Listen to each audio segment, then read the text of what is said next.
Okay, we're starting day 2 of the removal of the engine.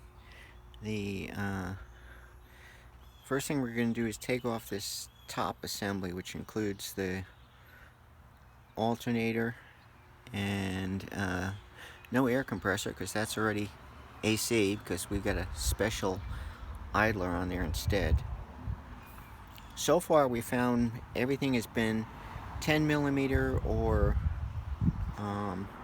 13 millimeter. Now we're getting to here, we're looking like 14 millimeter, 9/16. It's a combination of things. So we basically have to look for each bolt and try with a socket to find which is the correct size. We are going to take the bumper off. So we have to take the two big bolts, and then we've got a lot of the hoses disconnected.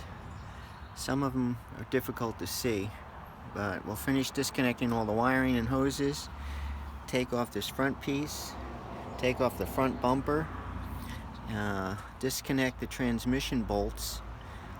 I'm actually not sure how to disconnect the drive shaft. I've never seen that kind of drive shaft before, so that's what's next.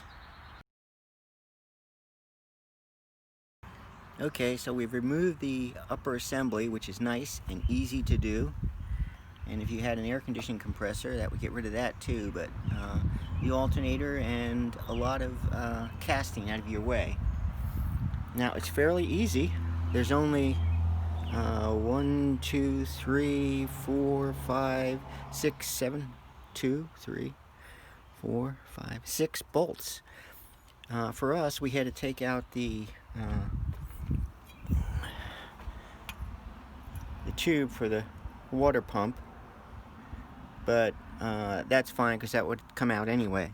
The reason we had to do that was because someone had snapped off one of the bolts.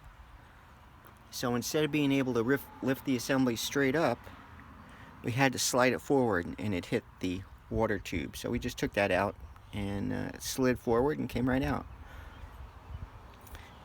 We've put some WT-40 on the water inlet to the block. Get some more hoses off now. I've started soaking some of the other bolts. The only thing about aluminum and steel is they can seize up. In fact, for the bolts on this casting, what we did was we loosened them up just a hair and then sprayed WD-40, and then they got real loose inside, so made it easier. Otherwise, they can actually freeze up when you're backing them out.